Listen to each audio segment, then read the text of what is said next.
go.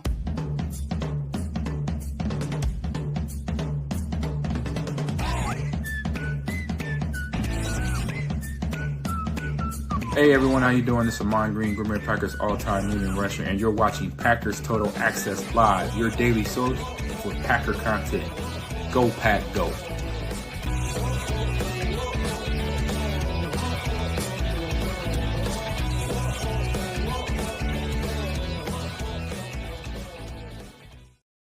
What's up, guys? Welcome into Packers Total Access. My name is Clayton. You can check us out on packernet.com. Find me on Twitter at Packers_access. Joined alongside Tim in Green Bay. We got Emilio in Tennessee here to talk some Green Bay Packers this evening as obviously the coordinators met with the media today. Got some really good nuggets out of that. Got a little Elgton Jenkins. I don't know if you call it an update, but Steno commented on it.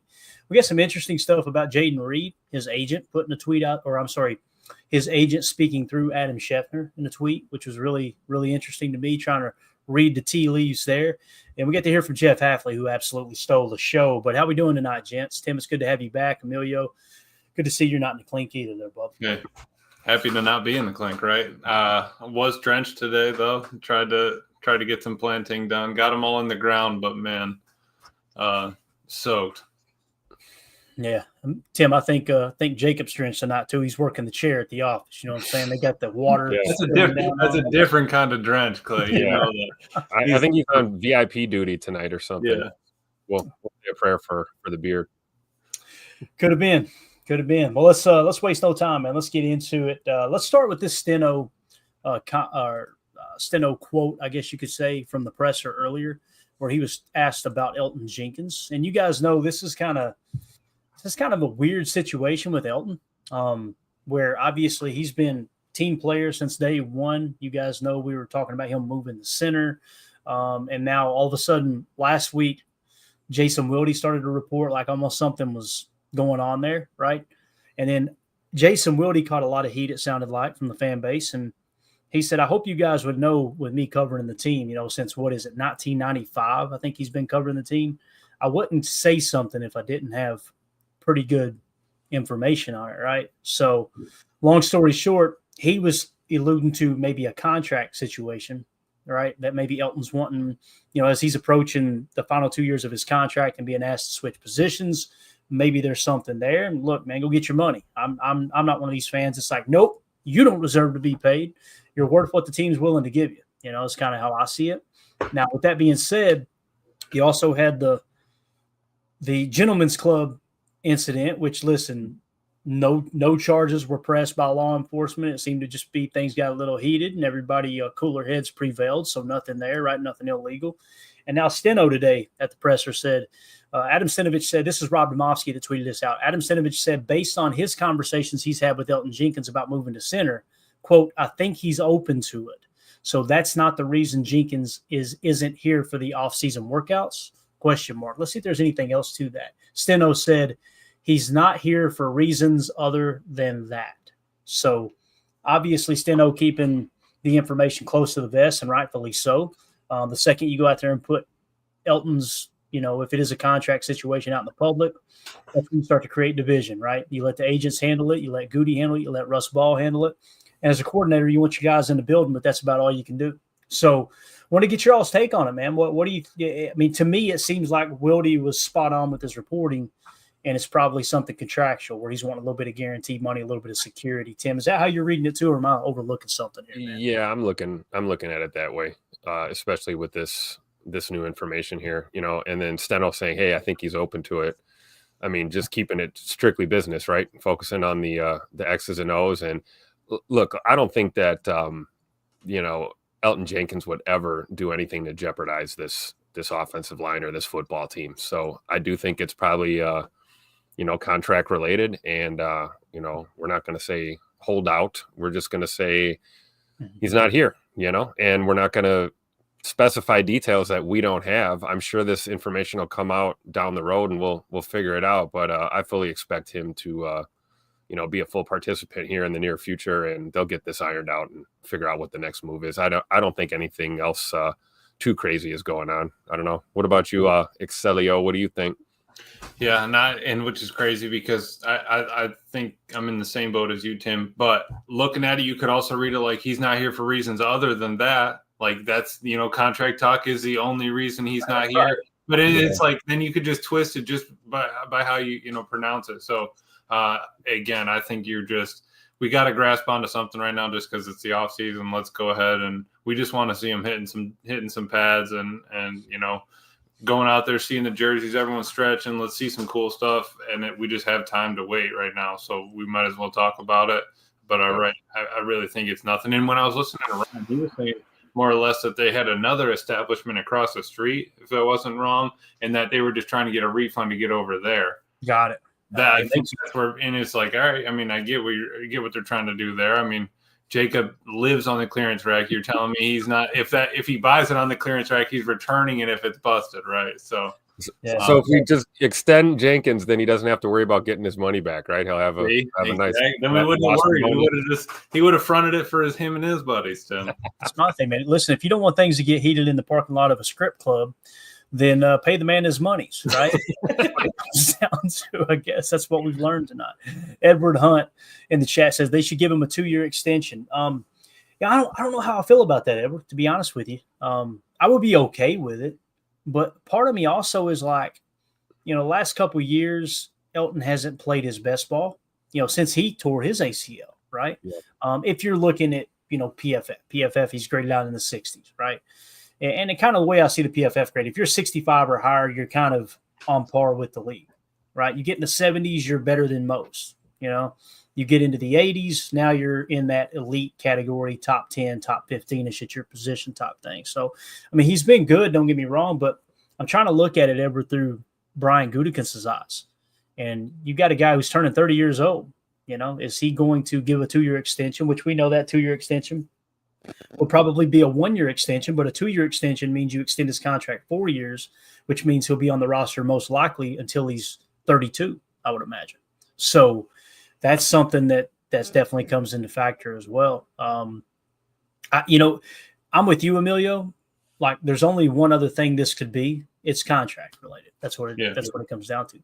I just wonder if Goody is going to play hardball there, and if he does, what's the plan at center? But my thing would be, how much leg room does Goody have on that contract talk if we've based the whole offseason on Elton moving to center?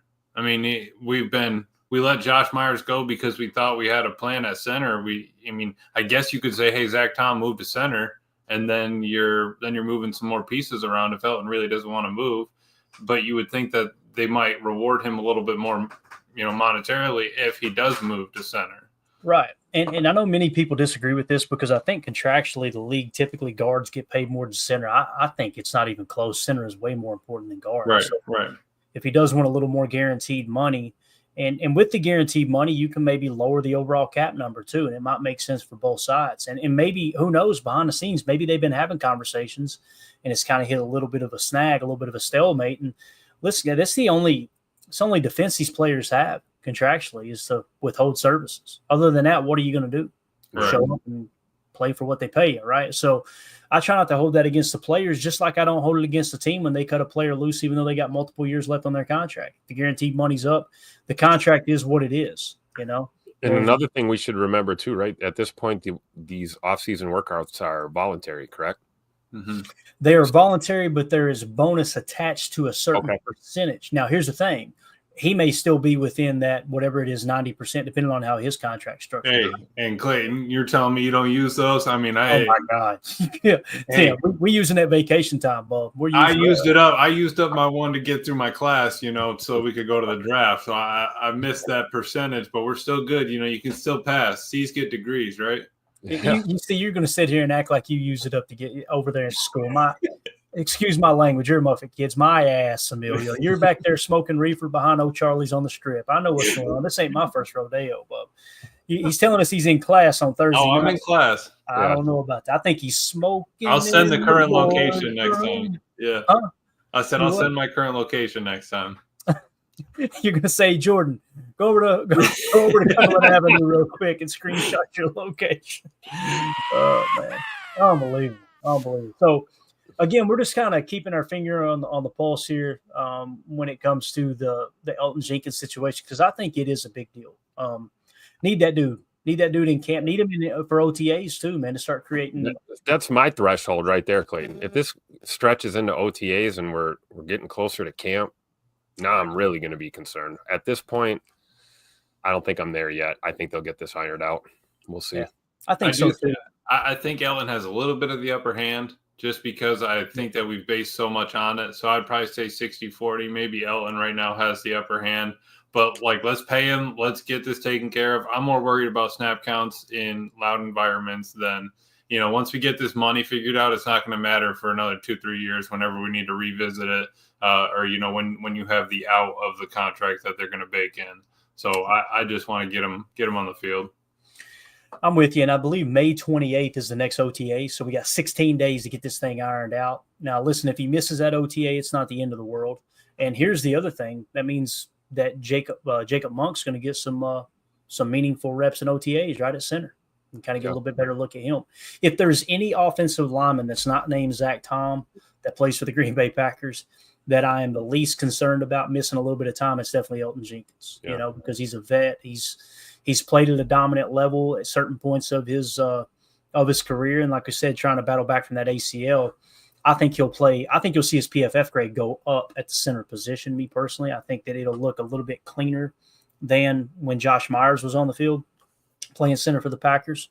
So we'll keep our eye on it, though, for sure, and let you guys know if anything else shakes out. 2-0 for this says, I did get to meet the Scranton stripper while I was there. It's so amazing that she went to school and got her nursing degree. You know who ended up being the creep? Ben Franklin. You know who ended up with all the information? The strip. Secrets are no fun. Secrets hurt someone. Oh, just an incredible show. Anything else on Elton, boys? We good? We're good. I think we're good on Big E for now, right? Got Chewy I think that's Chewy in the chat under a different name says she thick. Unbelievable. All right, so there you go. There's your Elton Jenkins update of the day. Now let's shift to the Jeff Hafley press conference. That sound good, fellas? Yeah. We heard the man speak earlier today. Man, I'll tell you, every time that he shares at the podium, it's absolute gold. If you'll get me a screenshot together, Tim, whenever you get a chance there. This first one, love it. This first one is Jeff Hafley talks about the importance of allowing your scheme to evolve and how he, in all caps, did not do enough to help the Packers win last year. One word, all caps, Leader, leader. Here's Jeff Hafley about 1:40 at the podium. Just love the way this guy speaks about his team. He puts it on himself first and foremost. And I love how they talk about how he was showing those exotic looks last year, and that wasn't the plan going in. But here's Jeff Hafley at the podium. Since the season ended, that the way you guys ended up having to rush the quarterback was not how you envisioned it at the start of the season. Would you like to get back to just rushing a traditional 4, or do you want to incorporate some of the exotic stuff you guys did last year again? Yeah, we'll incorporate it for sure. I think that's one area that we need to coach better, and I think we need to see that translate to the field. But yeah, I mean, there was a lot of things that we did, looking back and really spending time in the last few weeks that, I kind of thought would go differently, but then you evolve, right? I mean, the exotics had success, so we ran them. People will have that film now, so they'll be studying the exotics in the off season. So again, we just can't sit here and say it worked last year. It probably won't work as well, right? Because people are studying it right now. So can we rush with 4? Can we rush with 3? But we have to get better. And I'm talking to myself. I need to be better this year. Our coaches need to coach better. Our players need to play better. We just don't want to stay the same. We want to be better. We lost in the playoffs. That wasn't good enough. We felt like we could have played better, even in that last game when the score was 16-10 and we gave up a field goal. I get it. We did some good things in that game, but we could have had another stop, right? So I could have done a better job there. And then who knows what would have happened. So you got to look at it from that lens. And, if we're rushing with 4 early in the season, does that mean we're going to be rushing well at the end of the season with 4? No, we gotta figure it out as we go, but I think we'll be able to do that better. I'm confident there. I love it. Love this dude, man. And again, Lifetime contract for Jeff Hafley. Let's go. right. And immediately posting these type of videos on Twitter, they blow up, right? And everybody in the comments going, "We ain't gonna have this guy for long, Tim. He's gonna get a job somewhere. That's gonna happen. So let's take advantage of it while we can, right?" But Yep. I love what he said there because, I think people forget that, like, coaches, they look at the season, they break the season down into quarters, right? Typically 4 games, mini 4-game seasons essentially. And you're constantly self-scouting your own team, your own defense, your own offense, and making sure you're not becoming too predictable, right? And I love what Hafley said there in just terms of, first of all, taking ownership. That's what leaders do, man. Period. Case closed. Matt LaFleur does it well, as anybody.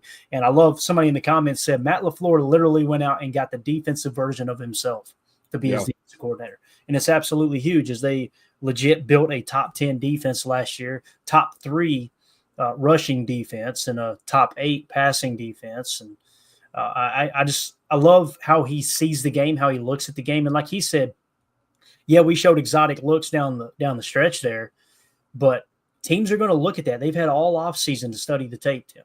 And you can bet your sweet behind they're going to be ready. And now Jeff Hafley's got to be ready to adjust. We talk about that going into a game week. Like, you prep for the tape that you just watched. And typically, for those of you who don't know, and I'm sure all coaches are different, typically what teams will study leading up to a game week is, okay, or to a game day is, let's look at a 4-game saturation of their last 4 games, and let's look at our last 2 head-to-head matchups with that coaching staff, right? Now, here's the thing. The other team's doing the same thing. So if you were dominant, if you were successful in the previous matchup before, you're going into that matchup going, okay, do we do what we worked last time? Or do we change it up knowing they're going to look to stop what we did well last time? And that's where you got to be careful and not outsmart yourself. But I don't know, Tim, what's your take on what Hafley said here, man? No, I gathered the same thing. The first thing that stood out to me was, he wasn't really critical of anything other than the performance by the guys last year. And then he took ownership, like you said. So, you kind of deflect the praise and accept the responsibility, leadership 101. So, and I think he did a good job of answering the kind of vanilla question about, rushing for, are you going to try to mix in exotic looks? It's like, duh. No, we're going to run 4 guys at the quarterback every down and bang our heads against the wall with no versatility. So I do think that, you're right. The next stop for a guy like Jeff Hafley is a head coaching position in the NFL. And, you can't block a promotion, right? So the better this team is under Jeff Hafley, the better this defense is, the better odds of him getting a head coaching look. So, he's going to try and have these guys ready to go, firing on all cylinders. So I do think that we're going to see, I don't know, I think we'll see a little bit more of the same. We'll see some things we saw last year, and we'll see some new looks too. I think his comments about not wanting to stay the same, stick with what works, your bread and butter stuff, but you want to get better. You want to evolve, and you got to mix in some different looks. And hey, we got some different personnel here after this free agency and the draft. So it'll be fun to see Hafley's defense with a couple new chess pieces out there on the board, Absolutely, Tim. And to those new points, when later on in the presser, I don't know if we'll get to it, but he was talking about how, is there 4 down linemen? Is there 3 down linemen? Is there a big? Do we have nickel? Do we have 3 safeties and 2 corners, or 3 corners, 2 safeties? All those things to add to this defense, because you can't stay stagnant. And I think you said it, Clay. Matt LaFleur is Jeff Hafley just on defense. Remember when that Athletic was talking and Matt had all those windows open, checking out on all the other teams, trying to see what they do. Maybe Hafley's doing the same thing. All right, where's Baltimore at with their defense? All right, what did Philly do? All these different things to try to build on, because you can't stay the same. And I do think that he's got something here. You work with your talent that you have, and I think this defense can really be something. Not like they weren't anything last. It's not like we were talking about 32nd ranked in anything. I mean, we weren't late 20s in anything. We weren't really early 20s. I think we were half or better. Top 16. Yep. Like in every category. So that's incredible for a first your defensive coordinator. I can't wait to see this year. Yeah, listen, you're never staying the same in anything that you're doing. You're either getting better or you're getting worse. And Right. having that mentality of just constantly trying to get better, that's the only way to look at things for sure. 2-0 for this in the chat says, I'm pumped to see what has cooking. And hopefully Jair can stick around so we can see him at his best I'm with you on that completely. That would be really, really awesome. He goes on to say, I loved how Hafley just kept letting them ask questions. If you guys didn't watch the presser, like he said, are we good? And I think there at one point, whoever the PR guy said, one more question. He took that question, he answered it, and then he said, we good? And somebody started to say, hey, no, we're okay, go ahead. And one more person asked the question. And then after they asked the question, Hafley said, anybody else got anything? And Matt Schneidman, you could hear him make a comment like, so-and-so is going to kill us. Like his head's about to pop off. And Hafley was like, okay, hey, look, appreciate you guys. Like, he's just so good. To that point, Clayton, did you hear him at the beginning when he was saying, none of you got in contact with me about talking about defense? I'm like, What are you doing? What are you doing? He literally said, I've had nothing, not want to say nothing to do, but paraphrasing, like all my free time has been the last couple of months and nobody reached out. Right. Like, love it. Now that I reminded you, everyone's going to reach out now. It's like, dude, I got 10 days and I'm still cranking on everything else. Like, dude, that should have been the first text you made in February, the second one you made in March. I mean, run that info down. Exactly. 2-0 for this says, also in the live stream of the pressers, Omer was in the chat hating on everything. Him? No. Greg Rice went on to say, Omer was hating? No way. It must have been hacked by AFM.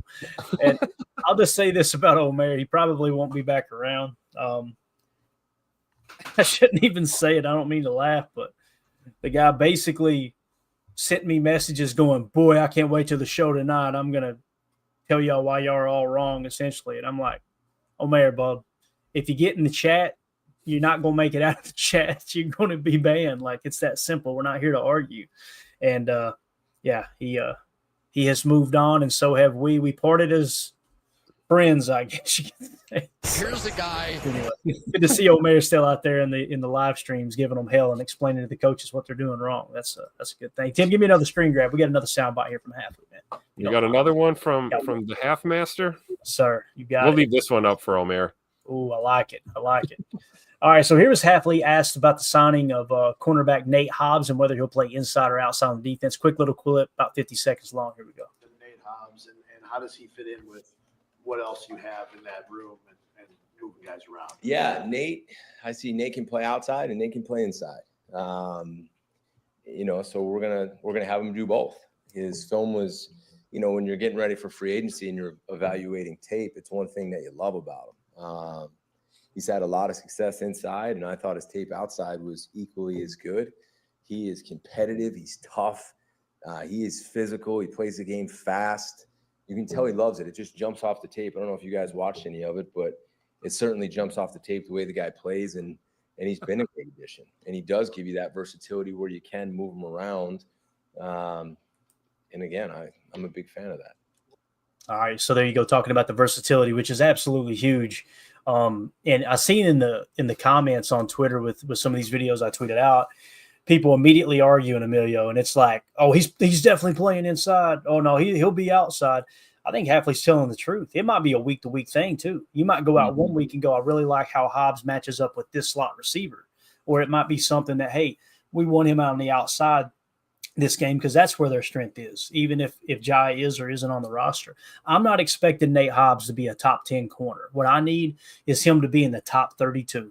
The money we paid him, that would justify, all right, man, you got a number one caliber cornerback, right? Top 32 caliber cornerback in the entire league for what would then be a good deal. You kind of paid him like a number two corner, to be honest with you. But Emilio, what do you think about what he said there with Nate Hobbs? And more importantly, how are you using on Madden? I need to know that. Yeah, I'm on Madden, man. Right now I've been working him on the outside, but we'll see. I think, you look at it like Bullard, right? We asked him to come down from the safety spot into the nickel a lot. If you're asking, Hobbs to go left to right, step inside, I think that might be a little bit easier on him. I think it's maybe a little bit more versatile of a Keyshawn if Key wants to stay on the outside. If Hobbs can handle the two-way go, that's going to be the biggest thing. So if he's good at that, all right, let's keep him at nickel. But you said, per game, I think that's what it's going to have to be. And then you're also looking at personnel. Are you at three safeties? Okay, do you still want him on the field, or did you want Carrington, or who's going out there? But I think you're exactly right. We just need him to play decent. You probably just didn't scroll down far enough in the comments to see the Raider fans. They were saying, why I can't believe we let him go. This is terrible. Like, why would we? He was like our best secondary player, and it's just about the perspective. Definitely. What do you think, Tim? I love Half's comment there about the versatility just jumping off the tape. ... I don't know if you guys watched any of it. I like how he slid that in. All you guys who like to criticize these players, but you watch zero film on them. So I think I agree with Emilio's point, man. It's going to be a matter of how they choose to utilize him, and I don't think there is one choice. I mean, he could be left side, right side. He could be in the slot. Who knows? They may ask him to move back to safety for all we know. I don't know. But when you have the versatility factor next to your name, I mean, it's a big reason why we picked him up in free agency. I think if he was strictly a slot or he was strictly a boundary guy, we might have, been looking elsewhere. So tape doesn't lie, right? He's got the stuff on film, and I'm looking forward to seeing him do it here in Green Bay. However, Hafley and the boys choose to utilize him. It'll be fun to watch. Coach Ansley too, working with some of these new DBs that we have. So we'll see what the install looks like. And I'm with you guys, man. I agree with your comment too, Clayton. This could be a week-to-week thing. You could see him be a starting slot one week and the next week not start at all and be a rotational guy on the boundary. Who knows? So we'll see. It could come down to OTAs too and see if Keyshawn continues to build off that success he had on the outside. And when I say success, I'm not saying that Keyshawn's a top corner in the league, but he definitely played better outside than he did inside. Yep. And having a little bit better run defender on the outside, and then you throw a Javon Bullard or a Nate Hobbs into the slot, who's a solid run defender. Now your run defense just got even better, right? So Yep. I kind of see it that way.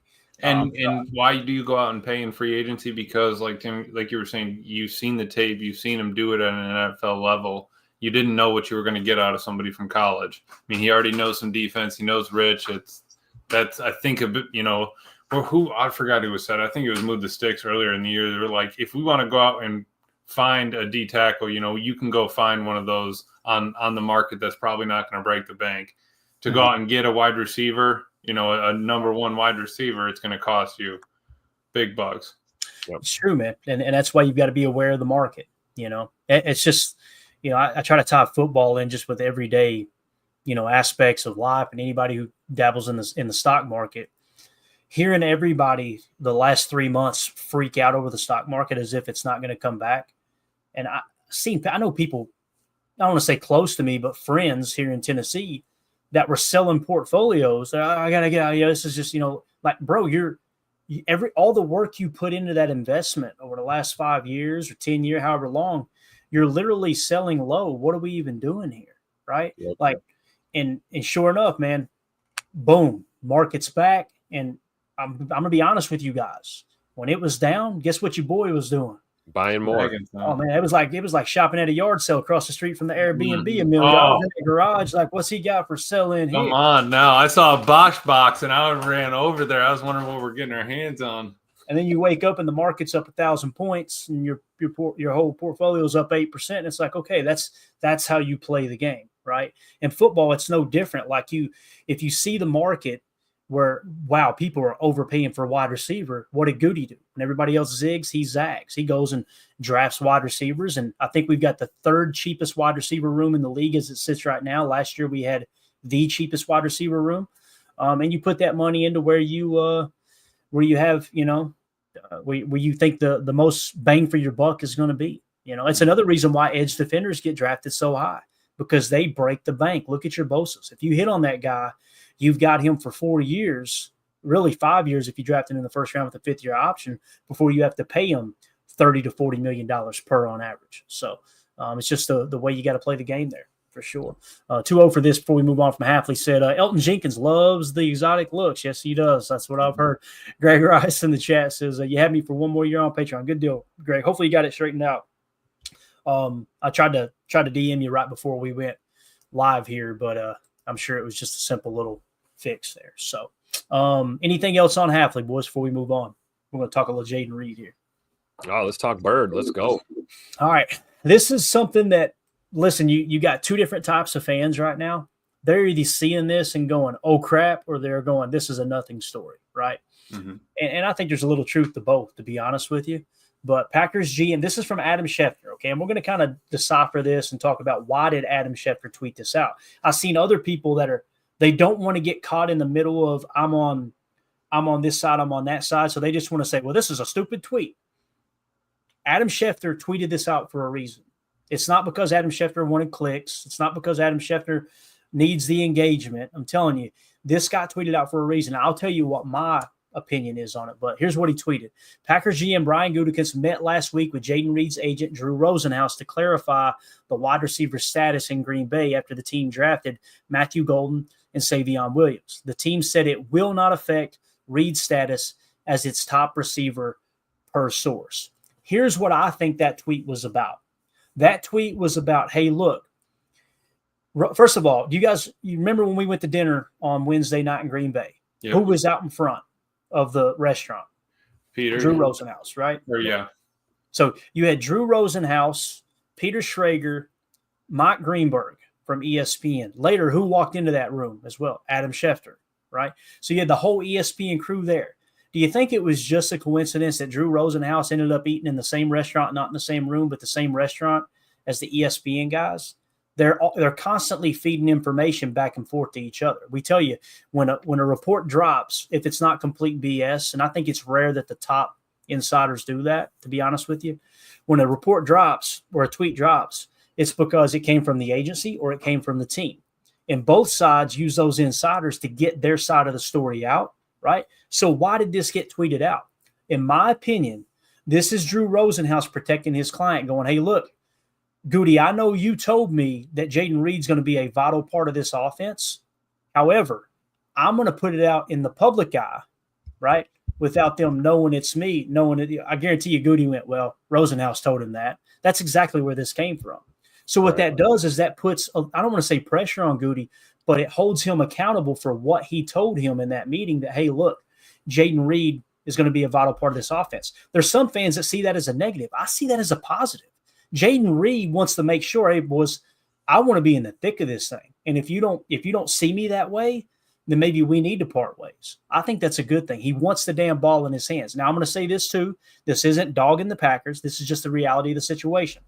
Romeo Dobbs' situation last year, in my opinion, that whole kerfuffle, if that's the proper word to use here, was Romeo Dobbs seeing his touches being taken away by Dontavion Wicks, and he wanted to voice his opinion. He just did it in the wrong way.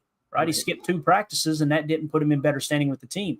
Why did he do that? He's seen the writing on the wall that they're trying to kind of replace his touches with a younger player that's under contract longer. That's the business of football. It's a dirty business. But Goody and LaFleur is going to do what's best for the team, and Romeo Dobbs and Jayden Reed are going to do what's best for them, and hopefully something can kind of be married underneath there, Tim. You know what I mean? So when I look at this, I think that's what this is. I don't think it's something that should be overblown. I think it's just Jayden Reed getting some clarification and doing it the right way and having his agent just sit down with the GM. What Jayden Reed, the wrong thing to do would have been Jayden Reed tweeting and going, we drafted 2 wide receivers, WTF. Yep. That would have been the wrong thing, right, Tim? And we've seen circus acts like that before from players and other organizations, you know. So I think it's a credit to Bird in the way that he's approaching this this coming season. You know, I think he's focused, and you're right. That's the type of dude you want to run your offense through, right? Give me the ball right now kind of guy. Game's on the line, high pressure situation. We need a conversion, whatever. You don't want the guy that cowers away. You want the guy that steps up and says, "Give me the ball." And, you know, I think being a pro on the field and off the field is one of the things that we've known Jayden Reed to do constantly since he's, you know, arrived in Green Bay. So I think it's the right way to go, you know, put it out there through the right channels and let the nerds like us talk about it on our podcast, you know, and we'll see what comes out of this. But, you know, I think you're right. It's not a nothing burger, but it's definitely not anything to get all excited over at this point.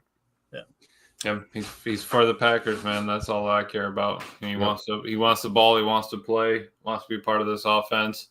And you know, J-Lo's still going to keep chucking it down there to him. So I'm not worried. Like you said, if it's a problem in a month or 2 from now, let's talk about it. But I think he'd be excited. You know, a little bit of talent, maybe a little bit something to take their eyes off of him. Maybe he can get those deep crossers, and it got opened up because of, Golden or something. I'm looking forward to him just being a receiver and not having to, return kicks and punts. Right. That, we got 2 rookie receivers here. You know how they're going to get rotated in there, at least one of them. So hopefully Bird gets a little break on special teams and can focus on the That'd the be offense. nice. Yeah. That'd be nice. We bring in enough to just not even have to worry about him being back there. Yep. I mean, honestly, if you look back at Jaden Reed and when he got hurt and how his play, I don't want to say declined because he just stopped getting as many touches. You could tell that LaFleur didn't go to him as often. I think it was because he was banged up and they were asking him to do more on punt return.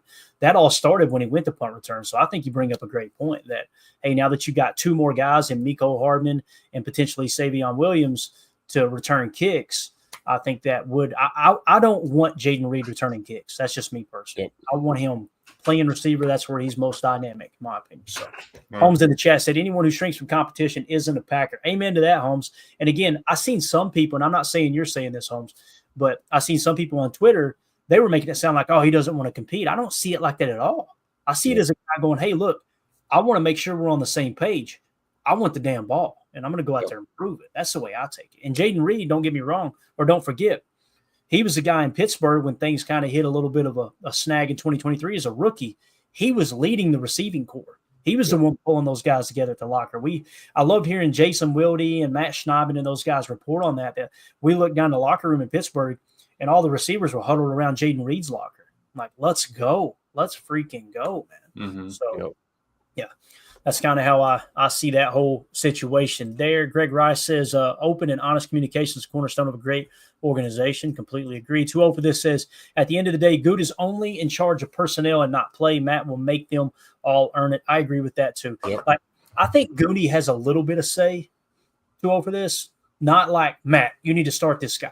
But I guarantee you Matt goes to him for advice, and I bet Goody goes to Matt for advice as well. It does feel like they work pretty well together, right? Yeah, right. So I could see a little bit of both sides of that story, but I'm with you. Like, Matt's not going to put those guys out there unless it gives them the best opportunity to win. There's no doubt about that. Nobody's going to put their job on the line to prove a point or to try to, completely bend towards a contractual situation. So, and like 99.9% of receivers in the NFL are all concerned about their touches, right? They're all concerned about their targets. They're all concerned about their role in an offense. So I don't think this is a super huge deal right now. Really don't. No. Mm-hmm. Definitely. MG Toe Legend says, let Hardman return kicks. He is expendable. He's kind of cold-hearted. He's expendable. Put him out there to get trucked over. I disagree with that part, but I'm with you on Hardman returning. I think it's really his best shot of making this roster too, to be honest with you. So, and again, we talk about this every May and every June, guys, but the reality is by the time you get to the end of training camp, most of the time injuries kind of make that final decision for you anyway, right? It could be Mecole Hardman on the hour. It could be, another receiver on the hour that gives him the roster spot type thing, right? But I kind of see him as that 6th receiver right now and someone who can not that he's 6th best on the team, but I think he's 6th in line of who they want to get the touches to, because you still do have players like Malik Heath who, with his opportunities, did pretty darn well last year. So anything else on the Jaden Reed talk here? We got about 3 more minutes if y'all want to add anything else. So is there anything I'm missing in terms of maybe deployment? Because I'd like to see him at the Z as much as the slot and let Matthew Golden work in and out of the slot in the Z, and you can rotate Dontavion Wicks in the X, whether it's with Dobby or if it's just something that Savion and Dontavion Wicks try to take that X position if Dobbs does get traded. But anything else regarding wide receiver or Jaden Reed? Yeah, putting him on the outside wouldn't be a bad thing. I mean, he's willing. He's a willing blocker. He doesn't mind to do it. But if we can bring in Savion or have Tucker in the slot there, working on those cracks or, working inside up to the linebacker, I think that would be beneficial to Matt. But again, you still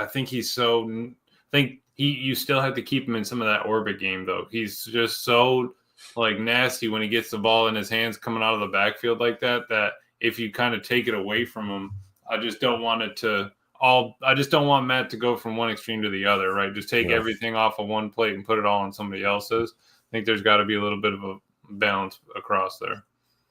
I agree. All right. There you go. There is your Jayden Reed conversation again. Just wanted to kind of touch on that. I love seeing the chat too. You guys are awesome, man. Just people on the podcast don't want to hear this stuff, but it's just cool to see. I don't know, people kind of creating friendships. You know what I mean? Like, Absolutely. and real conversation in there too about mental health and stuff like that. They were talking about Romeo Dobbs, and we talked about it last year. There's no doubt in my mind that he deals with a little bit of, being an introvert and kind of that not really knowing how to express himself and things maybe ain't going the way you want and all that. I just caught the ball.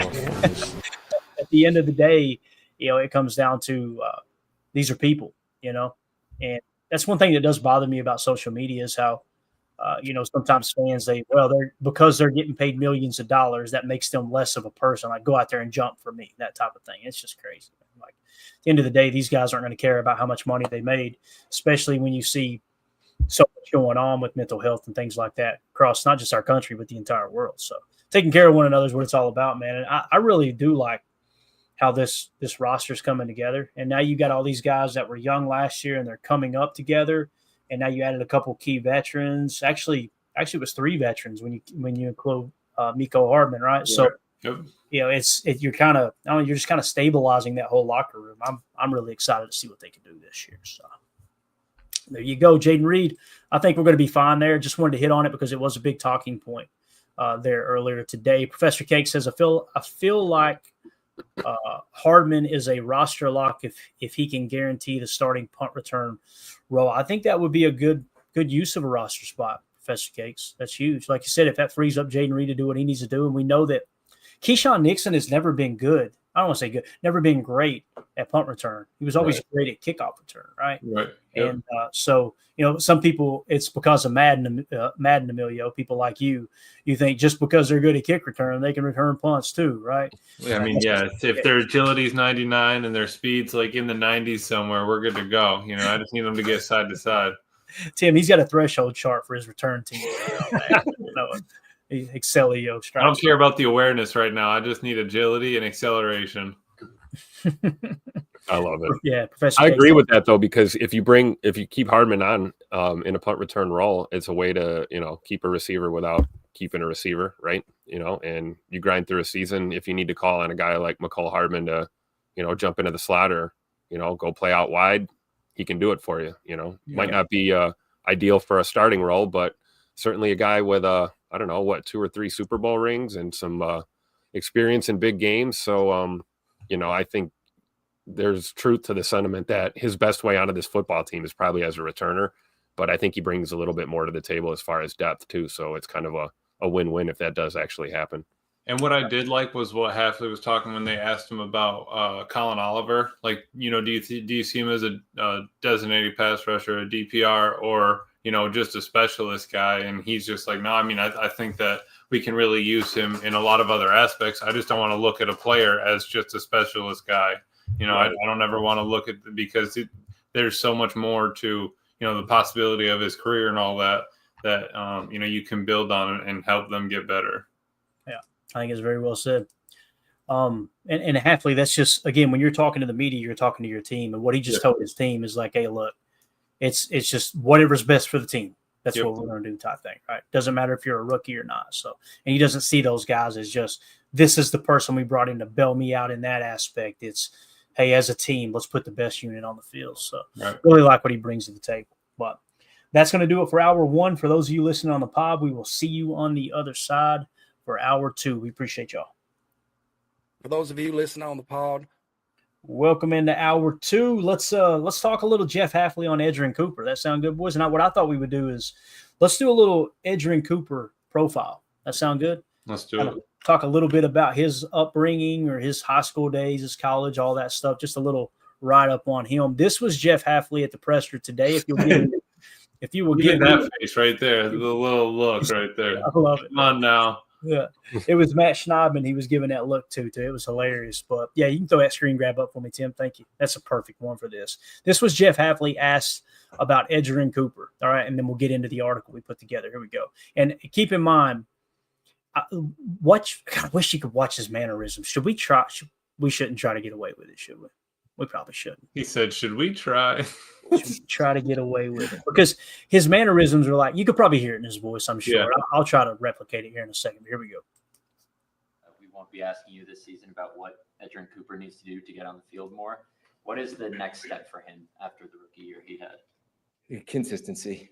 We talked and sometimes joked about, he might have had that gap, but he made the play over there, right? I think there was a toss run over there that instead of going over the top of the blocker, somehow he ran underneath the blocker and still made a TFL.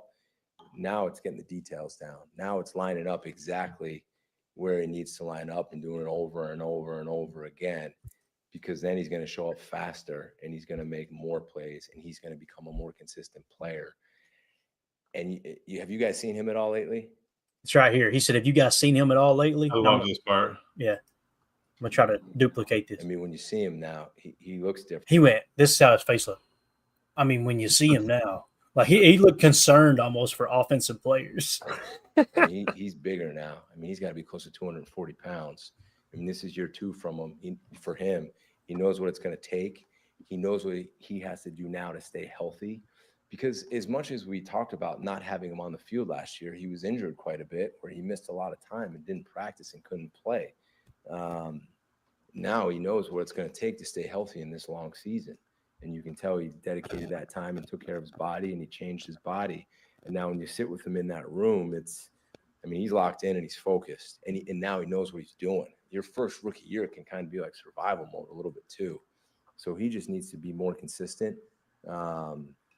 He's got to stay healthy and, continue to improve. And he's a guy that we're really excited about because he can do a lot of different things too.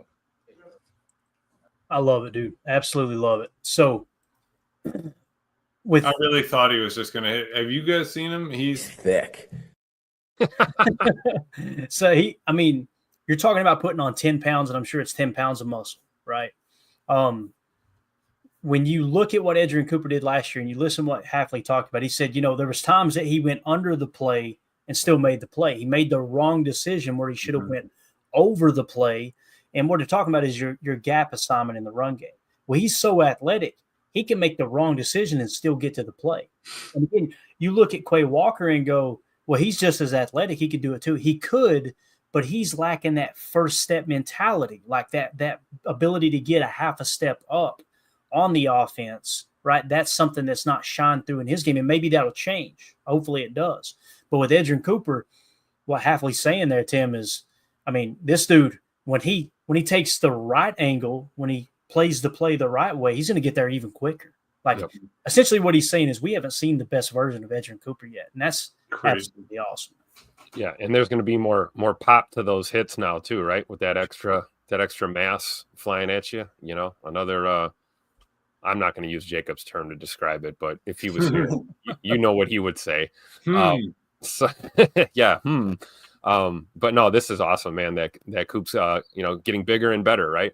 And I wouldn't be surprised that, even with the added weight, he's going to probably be, like you said, probably faster because he's probably going to process better. He's going to have more reps going into a camp healthy in year 2. I highly doubt we'll see any sophomore slump from Coop. If anything, we might see an all-pro season this year.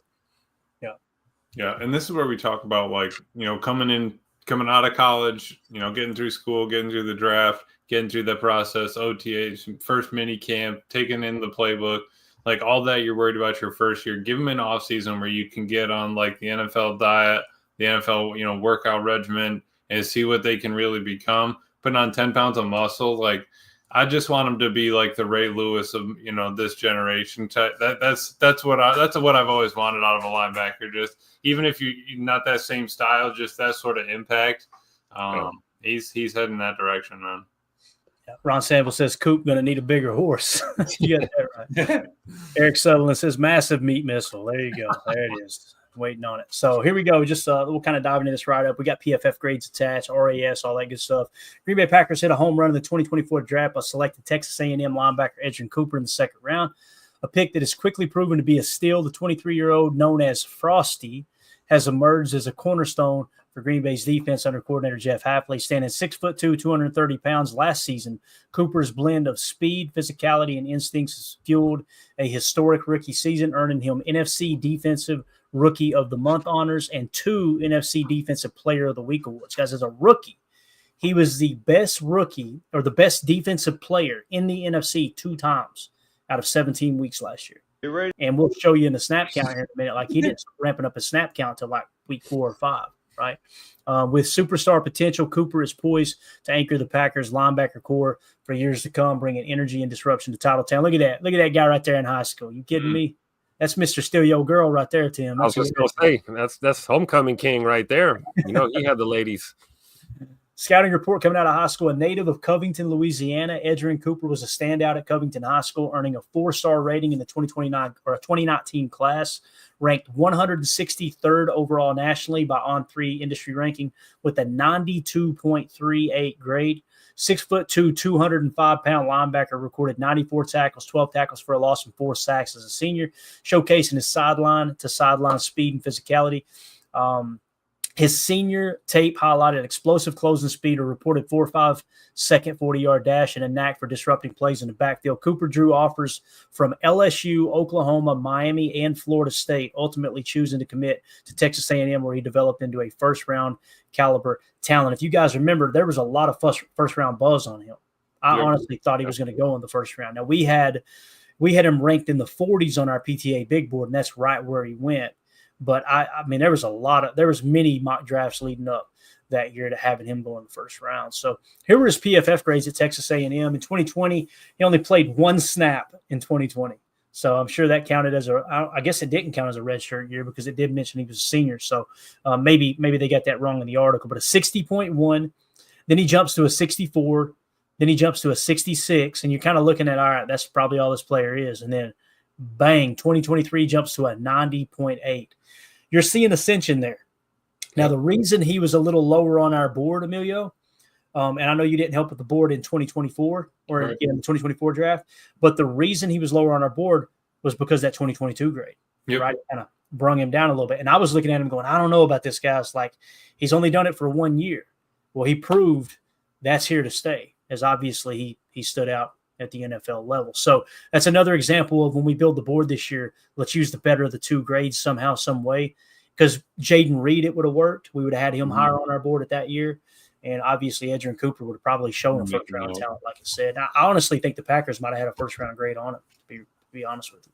So college statistics, Cooper's 4-year career at Texas A&M saw him evolve from a rotational player to an all-SEC star. As a freshman 2019, he played sparingly, recorded 3 tackles in 4 games. So that 1 snap must have been inaccurate there. 2020, he contributed 13 tackles, 1 pass defended across 10 games. His 2021 junior season marked his breakout with 58 tackles, 8.5 tackles for a loss, and 5 passes defended in 12 games. As a senior in 2022, Cooper led the Aggies with 84 tackles, 17 tackles for a loss, 8 sacks, 2 forced fumbles, and an interception, earning first-team All-SEC honors. His 158 career tackles, 30.5 tackles for a loss, 8.5 sacks across 39 games showcase his versatility as a 3-down linebacker. He declared for the 2024 draft after a dominant senior campaign. It might have been a junior year technically because of that official red shirt, but I don't know. Maybe he was a senior.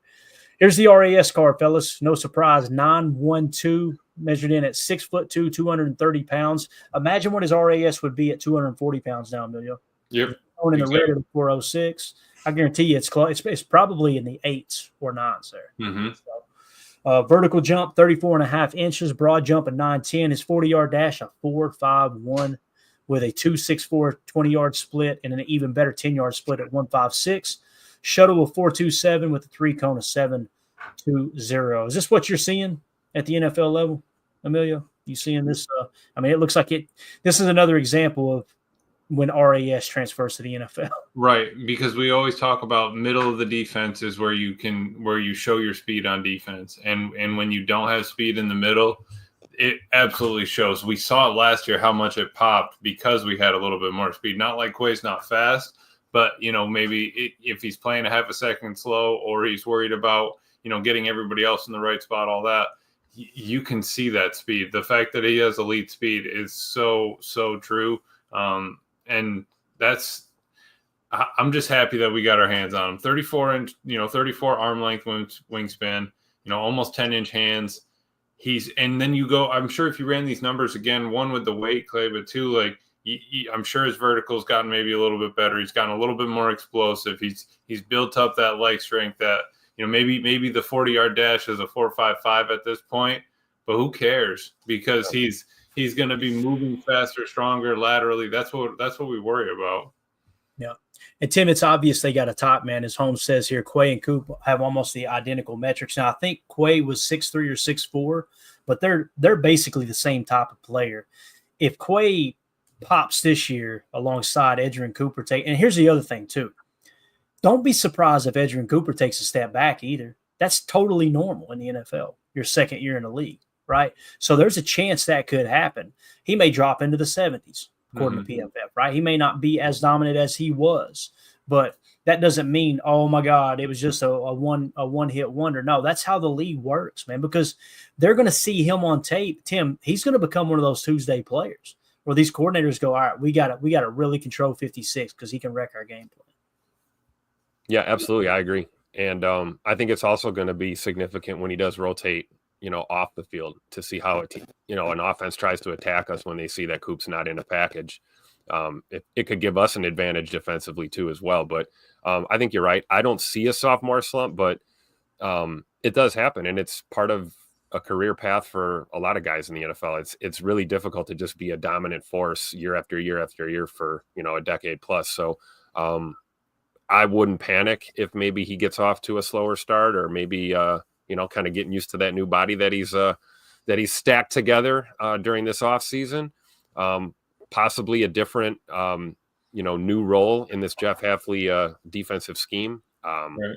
He's certainly a guy you can use in a lot of different ways. I feel like Cooper can play multiple positions, probably on both sides of the ball. I mean, he just strikes me as a dog, a football player, not just a linebacker. So it's going to be exciting, man. But yeah, the correlation between Goody's type with those high RAS scores, you're starting to kind of see this project come to fruition when you look at guys like Quay and Coop back there, and Tyron Hopper taking a step could be huge for this linebacker room as well this year. So a lot to look forward to. Yeah. This part of the article says his 13 tackles for a loss in 24, leading all NFL rookies, highlight his disruptive ability. Cooper's 91.4 PFF grade over the final 4 weeks of 2024 ranked him among the league's top defenders with 19 stops. That's tackles deemed offensive failures by PFF. While his coverage skills are developing, he had 2 passes defended in 2024. His blitzing prowess with 2.5 sacks and run-stopping instincts make him a 3-down threat. Critics note occasional over pursuit, but his instincts and athleticism project him as a Pro Bowl caliber linebacker. It's exactly what Hafley was just talking about. So when you look at the top defenders on this Packer defense, I mean, he was the highest graded amongst everyone on the Packers defense. 85.7 is what he finished the year with. Right behind him was Xavier McKinney with an 84.7, then Zane Anderson, 80.8, Jair Alexander, 75.2, Rashawn Gary, 73.0. So those are your top 5 defensive players. Now, when you look at the next 2, they're rookies as well. Katano Ladapo, 72.9, Evan Williams, 72.5, Brenton Cox Jr., surprised a lot of people, 67.2. And, of course, Devontae White, he hasn't gotten quite to the level we want him at, but with that pass rush grade of a 71.4 solid, him being a 66.4. For me, if you've been once you get to the NFL, I'm looking for 65 and above. That's kind of all right, 65, you're NFL caliber. Below that, that's where I get into all right, boys, I don't know. We need to kind of amp it up a little bit. 65%. 65%. That's what you see Carrington Valentine there too, right? 65. Keyshawn Nixon right on the cusp with 64. But below that, you want to see those guys get, eclipse that 65 mark for sure. So for sure. And to see Coop at the top of the list, I mean, he was the best guy around. Exactly. Beyond his on-field exploits, Edgerrin Cooper's become a spark plug for the Packers' young defense. His infectious energy, evident in his loud celebrations after tackles for loss, has galvanized teammates like Rashawn Gary and Kenny Clark. Cooper's work ethic and film study habits, praised by defensive coordinator Jeff Hafley, set a standard for the linebacker room. Quote, Coop's a guy who brings the juice every day. Hafley said in the January 2025 press conference, his ability to rally the defense combined with his Louisiana roots and relatable journey has made him a fan favorite and leader in Green Bay's quest for Super Bowl. As you can see here, finished with an 85.7. And what I wanted to highlight here, Emilio, look at the snap count, man, right? Look how it got. I mean, literally week 1, what do you have, 11? Then he dropped to 7. Then he went up to 18. Then he went to 21. Then he jumps to 30. Then he jumps to over 40. I remember us talking about this. I was just going to say. We were like, all right, there we go. Now they're seeing something in Edgerrin Cooper. Man. Those first couple of weeks, I remember we were guessing, is it going to be over 10? Is we going to get him to 15? Is he going to get to 20? And then it was, all right, are we getting 30 or more moving forward? And I like how they asked that question today, too, is, we were asking a lot of Edgerrin Cooper getting on the field, but Hafley made a great point. It was also because the dude was injured, right? I mean, he was battling injuries. He was trying to get back. So some of that time of him not being on the field, even if we thought that he needed to be, was just time needed off because he was hurt. I mean, there's nothing we can do about that. But I do think that, it's also a player that, as you're looking at his PFF grades, obviously not everything, but it looks like he's getting better each year. Even moving into the NFL, he's still climbing. We don't want him to hit that peak right yet. That's exciting for me. And I'm just glad that he's getting those reps, and we'll see where he's at this year. I think when you look at those snap numbers too, the thing that is really cool to look at is you're seeing that balance of utilizing him, passing snaps and run snaps, again, showing the versatility. I mean, look at some of the numbers there, on the line, in the box, slot corner role, playing wide, 2 snaps as a safety. You even had him on the back end. I mean, the guy's an absolute beast. Yep. No fun. All right, in conclusion, Edgerrin Cooper's transformed the Green Bay Packers defense, delivered a historic 2024 rookie season with those 13 tackles for a loss, a mark matched by only a few rookies since 2021. His speed, physicality, and knack for game-changing plays have earned him accolades, including NFC Rookie of the Month and all rookie honors from the PFWA. As head coach Matt LaFleur noted, quote, he's got a superstar potential. With Cooper set to take on a larger role in 2025, his blend of talent and leadership positions him as a future face of the Packers defense. Now having added 10 pounds and a full NFL season of experience, Frosty is ready to shine on the road to the championship. I'll tell you, man, the big thing that stood out to me, too, about him was when Hafley said that 10 pounds, I immediately went, Gap Destroyer. He's there building him like a mock now. It kind of feels like that. Like a Will can be a little bit lighter. And you're in that nickel the majority of the time. You want that mock to be a little thicker. It kind of feels like they're molding him to be that Gap Destroyer that a mock needs to be. Should we keep our eye on Quay and see if they asked him to cut weight a little, get a little leaner in that, we already know that Quay can cover. He's probably one of the better cover linebackers, but it'd be kind of interesting to see how they build that linebacker room, man. And, that might be the thing that unlocks Quay. What if they threw the green dot on Edgerrin Cooper, and this whole time we were overlooking it, man, just let Quay kind of eat as a will, Yep. That could be the case as well. It definitely could. Right. So, all right, there you go. There's your Edgerrin Cooper breakdown. I thought it'd be cool just to kind of give – I didn't know all of his story, didn't know where he went to high school. So earlier today got rained out and was like, you know what, let's break it down. Let's see what's up with Cooper. I thought that was really cool. So there was also some stuff I came across on the internet. I couldn't get it confirmed, that his family got displaced from Hurricane Katrina in 2005. I don't know if that was true or not. Maybe I don't know what year he was born or how, I couldn't find any confirmation on it, but AI was pulling from multiple sources. Like they thought that his team or his family might have been involved with Hurricane Katrina back in 2005, I believe. So maybe that was a part of the family story and not necessarily his, but I didn't want to put in the article not knowing if there was all that much truth to it. So, all right, let's move on to. We were gonna do the chalk talk, but there were so many pressers today. Let's throw it off for another day. I'm trying to save those chalk talks for when we don't have anything to talk about. We can dive into the tape. And Emilio, I know you got to go here in a minute, so you just cut out whenever you need to, bub. But I want to talk a little bit about DeMarcus Covington, the new defensive line coach. And Jeff Hafley actually had something to say about that hire earlier today as well. Tim, before you put the screen grab up for me, look at this face right here. We need to get this one as a screenshot, don't we? Look how pissed oh, man. That's a good one. That's even better than that one. It is. They both serve a purpose. That one right there is anger. That one's a what the hell are you talking about? Yeah. Anyway, here we go. Here was Coach Hafley. If you'll pop that back up there for me, Tim, I appreciate it. Here was Coach Hafley talking about DeMarcus Covington, the new defensive line coach for the Green Bay Packers. And I wish I could turn the volume up, guys. It's cranked up. I'll fix it for the podcast, but just turn your TVs up for just a second. Why the change at D-line coach, and how'd you settle on Covington to replace that role? Yeah, I'll go more into the second part more than the first.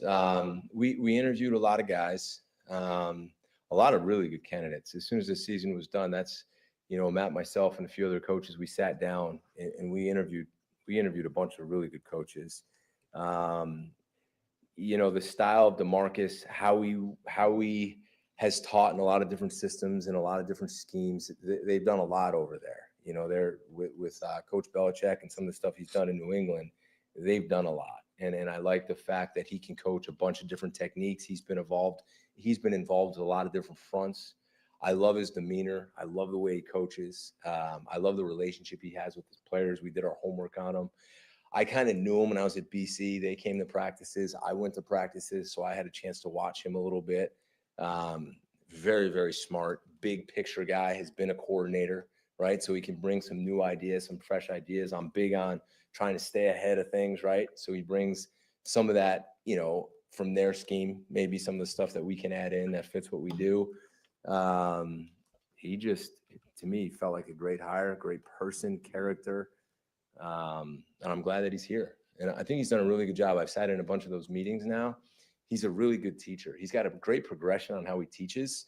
And I think he's very easy to understand. And I think he's done a very good job with those guys. Love it. So obviously a teacher, first and foremost, it sounds like, is Covington's approach here. Emilio, I know you're going to have to go in a minute. I want to get your take on the surface here. I love what he said about the versatility of the New England Patriots defense. If you guys don't know, it's basically a hybrid defense. Belichick is they can play 4-3 one week, they can play 3-4 the next. That's how it's designed to work. And obviously Belichick isn't there any longer. But Covington, the reason it's important, as we'll talk about here in a second, Covington came up through the coaching ranks. He was handpicked by Bill Belichick to be on his staff. And then when Bill left, he was handpicked by Gerard Mayo to be his defensive coordinator. But let's just talk a second about how important it is to be able to play kind of those hybrid fronts. And not that Hafley will press too deep into it, but it's nice to have somebody on the staff that can implement that if you decide to go in that direction. Mm-hmm. I think being multiple is going to be huge. I think that the way he did it, Hafley, last year with the the sim pressures, the sim fronts, all that stuff. I think being able to be multiple, even if we are a base 4-3 now, you're going to get yourself in 3-4. You're going to be a 4-2-5. You're going to, what happens if you bring 3 and have 5 stacked behind them? Obviously there's not a lot of 3-3-5s or anything like that in the NFL, or like a 3-2-6, but you bring in these other options. You want to be able to have all your D linemen do that. And what I liked was when Hafley was also talking there, he was saying, like, I think our D-line, I think our interior D-line's in great shape. We have Kenny, we got Brooks, we got Wyatt, we got Wooden. He goes, there's a lot in there. I think that, we get Covington in there and teaching them, different stances, different takeoffs, engage, twist, stunts. I like that he's also been a D coordinator, and then he's kind of got all those ideas. Another brain to bounce ideas off of for Hafley. And just a guy that, has experience and learned from a go. I mean, even when we listened to that, Coach with Bill and Lombardi and all them on there, even just listening to them talk on a podcast, just so much information there. Yeah, and Tim, on not just to bounce ideas off of him for Hafley, but also someone, if Hafley does leave next year, let's say the defense solidifies as a top 10, top 5 again, and he goes takes a job somewhere else. We now have, I think, 3 coaches on staff that have been defensive coordinators. At least 2. I think there's 3. I know you got Ansley, you've got Covington. I'm trying to think. I think there was a 3rd somewhere too. I could be wrong, but nonetheless, this is your new run game coordinator too. And I got to say, man, I love the shirt he's sporting in this picture with the family at Gillette. It says "Trust Jesus" with a heart that looks like it's on fire. Absolutely love it. But what do you think, Tim, about anything we just covered, man? Versatility and all that stuff within the scheme. Yeah, I think this is the Packer way, right? We like versatility in our players. Why not in our coaches? Why not in our scheme approach? Emilio brought up a great point. Yeah, we're a 43 defense, but that doesn't mean that that's etched in concrete. You have to be able to get into different looks. And when you've got a guy like Mr. Covington here that this is what he does, right? I mean, you talked about him running a hybrid defense for a number of years at a championship level. So I'm excited to see him go to work with those guys. Coach Ogobasi still in the mix too. I mean, the D-line group is it's going to be fun to watch this year for sure. Yeah, it really is, man. And by the way, with his two sons here, we'll talk in greater detail and get into kind of his story. But the one on the right, you could tell he's a sweetheart, right? He's just a kid. This one over here, though, he's going to be trouble. You can just that's the one that's getting the other brother in trouble all the time. No Absolutely. Here's a deep dive on Coach Covington. The Green Bay Packers have welcomed DeMarcus Covington as their new defensive line coach and run game coordinator, a strategic hire aimed at bolstering their defensive front for the 25 season. With the wealth of experience from his time in New England and a reputation for developing strong defensive units, Covington brings a fresh perspective to Green Bay. This article explores his journey in his personal life and his coaching career, highlighting the path that led him to Lambeau Field. Personal life. DeMarcus Covington was born on March 30th, 1989. He's married to his wife, Natasha, and together they have two sons, Cassius. I hope I'm saying that right. Makes me think of Cassius Clay, which was Muhammad Ali's real name, right? Cassius and Cayman. A native of Birmingham, Alabama, Covington remains deeply connected to his hometown through his nonprofit football camp, Next Level, which he established in 2012. The camp provides a day of football-related drills and activities for the youth of Birmingham, reflecting Covington's commitment to giving back to his community. His dedication to family and community underscores the values he brings to his professional life, fostering a sense of togetherness and discipline that resonates with his coaching philosophy. So here he was coming out of high school. Guys, look at this. He was a 2-star recruit. What do they say? Those who can't teach, right? Guess what? He wasn't good enough to play in the NFL, so here he is teaching, right? That's the way it works. Same thing with Hafley, I guarantee it. Matt LaFleur played quarterback. Wasn't good to play at the NFL. Those who can't teach. That's not a knock. That's just the people who love a profession and they're not quite good enough to play in that profession. They want to be around it. They want to be coaching. They want to be involved, right? It's kind of like what we're doing here. None of us were good enough to play at any extended level. We want to be around the game somehow, some way, right? Yep. And here we are with this sucky show. But anyway, he was 6 foot, 192. He was a wide receiver in the class of 2007 out of John Carroll in Birmingham, Alabama. Had a verbal commitment to Samford. All right, early life growing up in Birmingham, Covington was immersed in a vibrant sports culture that shaped his passion for football. He attended Woodlawn High School is what it's saying. I think there was 2 high schools involved, but John Carroll was the official there in his recruiting status, where he began to hone his athletic skills. His early exposure to the game, combined with a strong work ethic, set the foundation for his future in football. Covington's determination and leadership qualities were evident within his youth, traits that would later define his coaching career after high school. He pursued higher education in football at Samford University, a pivotal step in his journey. Look at that guy right there. You know, he's just looking to peel somebody's cap or crack back, right? Absolutely. Downhill. Take a head off. He can block. As a player at Samford University in Homewood, Alabama, Covington played as a wide receiver for the Division I Football Championship Subdivision FCS Samford Bulldogs from 07 to 10. A 3-year starter, he recorded 62 receptions for 586 yards and 2 touchdowns during his collegiate career. Though not a standout star, Covington's experience on the offensive side of the ball gave him a unique perspective on the game, which he later translated into his defensive coach strategies. His time as a player instilled a deep understanding of teamwork, discipline, and the importance of fundamentals, all of which he emphasized in his coaching approach. Covington graduated from Samford in 2011, ready to transition in the next phase of his football journey. All right, so first-year coaching, Covington's coaching career began in 2012, just a year after graduating from Samford. When he took on the role of defensive graduate assistant at the University of Alabama, Birmingham, also known as UAB. At UAB, he worked under head coach Garrett McGee, immersing himself in the defensive side of the game. This initial role allowed Covington to develop his coaching acumen, focused on defensive techniques and player development. His time at UAB was a critical learning experience, exposing him to the intricacies of college football coaching and setting the stage for his rapid ascent to the profession, or in the profession, I should say. Covington's ability to connect with players and his keen eye for defensive strategy began to shine, earning him opportunities to advance. Tim, what I love about this is the fact that he was an offensive player, and when you play offense, you can kind of expose weaknesses on the opposing side of the ball, right? And vice versa. I love that he's kind of had a background as a wide receiver, and that molded him into a great defensive coach as he stepped into the coaching ranks. Like, hey, I know what gave us a hard time on offense. Yep. That's how you're going to attack it on defense. Absolutely. I mean, it's kind of like, we had Bob Sala in the facility last year for some input, right? And it's here, that kind of the opposite, a defensive guy who's working with the OC and the offense, trying to give them perspective. So now, you look at Coach Covington and you see that versatility, like you said. So I think it's really cool. I mean, experience is the best teacher, right? So, yep. And speaking of experience being the teacher, look at that picture of him and Bill Belichick together on the sideline, man. Like he was like I said, one of those young guys handpicked by Bill. Like, this dude's going to be a star in the league as a coach. Yeah. Covington's coaching journey is marked by a steady climb through the ranks, culminating in his current role with the Green Bay Packers. After his stint at UAB, he served as a defensive graduate assistant at Ole Miss from 2013 to 2014. Working in the competitive Southeastern Conference in 2015, he took on his first-time coaching role as a defensive line coach at the University of Tennessee, Martin. I think that was that picture right here, right? Him working with the defensive line. So he's got a lot of experience at different spots for sure.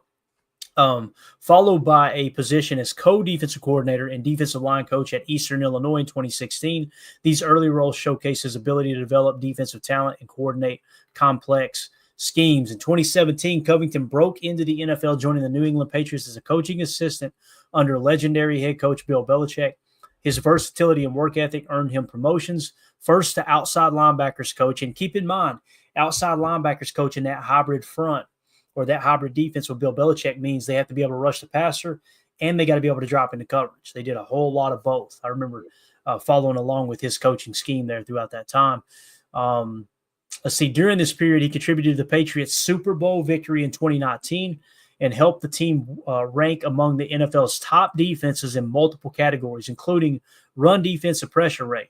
New England ranked in the top 5 in the NFL in total defense, number 3 at 317.9 yards per game. Passing defense, number 3 in the league at 204.4 yards per game. Yards allowed per game. Number 2 at 5.1 and first downs allowed per game. Number 2 at 18.8 interceptions. Number 2 at 102 in interception percentage. Number 2 at 3.1. And third down defense, they were number 2 at 37%. So really, really were good on third down defense as well there. In 2024, Covington was promoted to defensive coordinator under head coach Gerard Mayo after Mayo's departure and the hiring of Mike Vrabel. Covington was not retained, paving the way for his move to Green Bay. Welcome to Titletown. On January 30th, 2025, the Packers hired Covington to replace Jason Rebrovich, tasking him with elevating the defensive front, featuring players like Rashawn Gary, Kenny Clark, Devontae White, and Lucas Van Ness. His reputation as a technician and his ability to maximize player potential have generated optimism in Green Bay, as noted by a former colleague, quote, "If there's ability there, he will find it," suggesting Covington could unlock the pass rushing potential of the Packers defensive line, which was a weak point in 2024.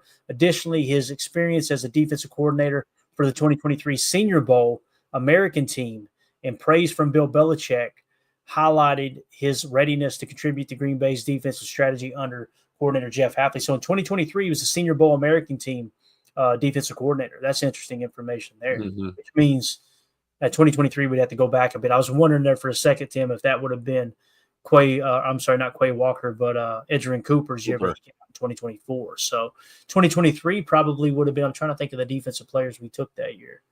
We could look at it later. But anyway, so he's got some experience there. DeMarcus Covington's journey from a wide receiver at Samford to a key figure in the NFL coaching landscape is a testament to his dedication and adaptability as he steps into his role with the Packers. Fans and players alike are eager to see how his expertise will shape the team's defensive future. I love the versatility in his coaching style. He's been in that multiple hybrid front, and he's already a defensive line coach. I did not know that. I learned that and putting the article together at UT Martin. So, man, I'll tell you, Tim, if this all of a sudden this defensive front takes a huge step forward this year, it's going to be because of DeMarcus Covington for sure, man. I agree. And especially like the article saying too about, in the pass rush department, if we take a step forward, it's already a success in my opinion.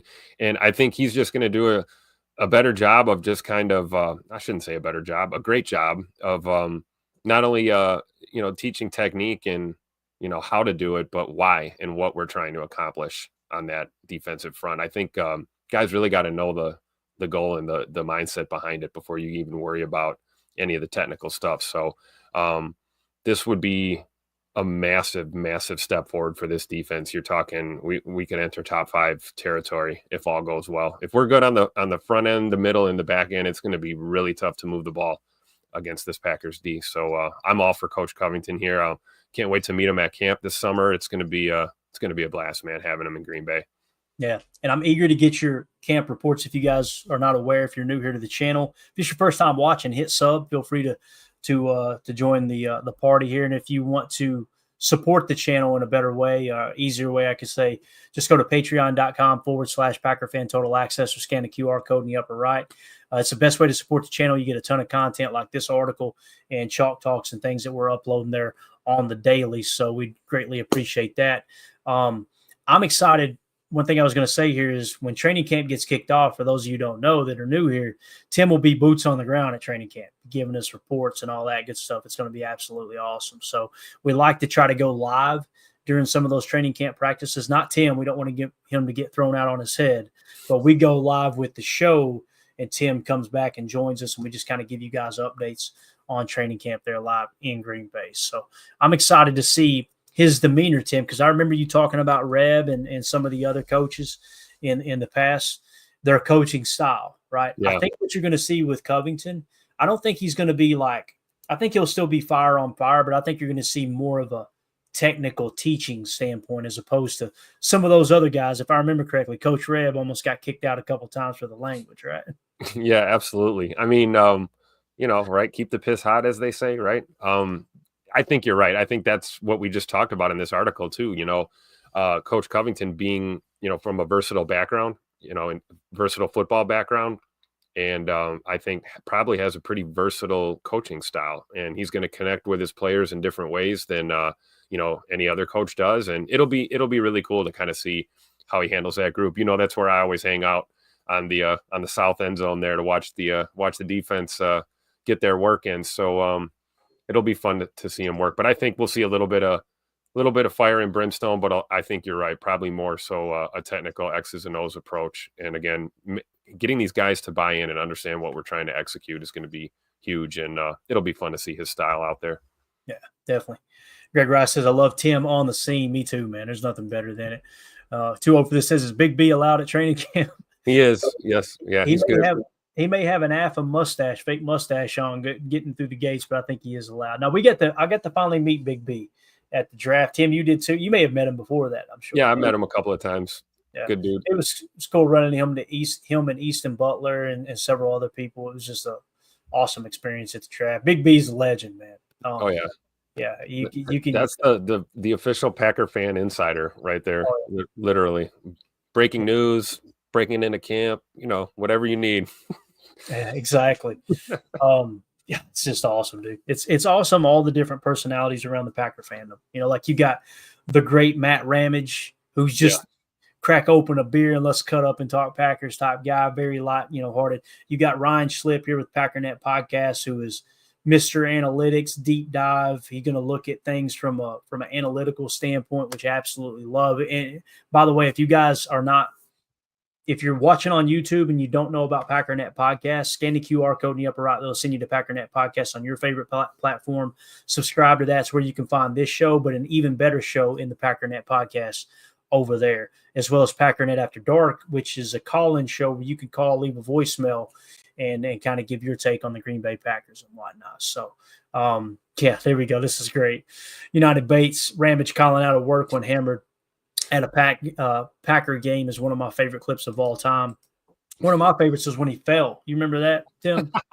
Just like he's recording, walking in the stadium, all of a sudden it's just boom, asshole over elbow, man. The phone goes falling. You can hear people, "Oh, are you okay? Are you okay?" Evidently slipped on some ice at Lambeau. But, Ramage calling out of work hammered. If you guys haven't seen that, you could probably find it on X.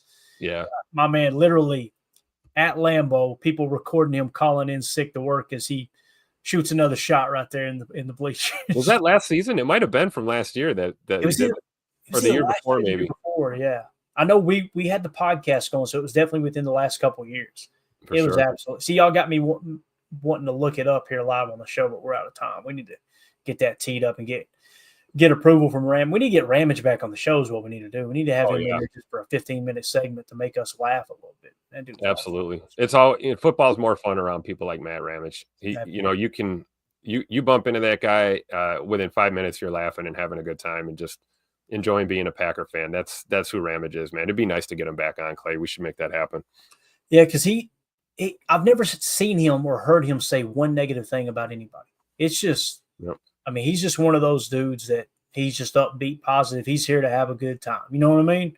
Yep. It's his line. You know what I mean? I may be. What was it he always says about? I may be a little drunk. You know what I mean? That's what it is. Oh, I'm a bit buzzed up. That's it. That's his. I'm a bit buzzed up. So no, Ramage is awesome, man. He's a good reminder that you don't have to take everything so serious all the time, man. You got to have fun. Stay positive and have fun. He is a ride or die for the Green Bay Packers, and I wish we had more fans like him in the fan base for sure. Yeah, 2-0 for this he says negative things about Bear fans. Yeah, so does Jesus. You know what I mean? Everybody's got something negative to say about Bears fans.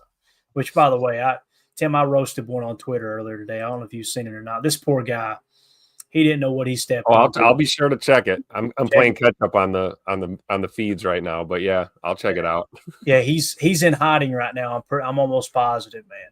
My man. Here we go. Actually, I've got it right here. Let's pull it up here. Let's have poke a little fun at the Bears fans. This dude just jumped in the mentions. You guys know I don't start these conversations with people. They knock on the door and we answer though.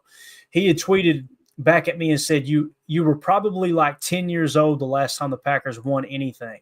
LMFAO. Keep living in the past, my dude. And I said, I was 28 years old when the Packers won the last Super Bowl. How old were you when the Bears won in 1985?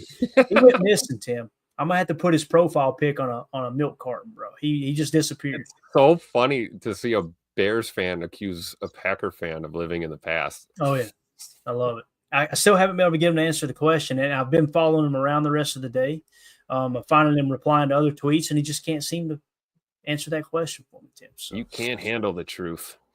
Yeah, that's the way it goes. So, all right, guys.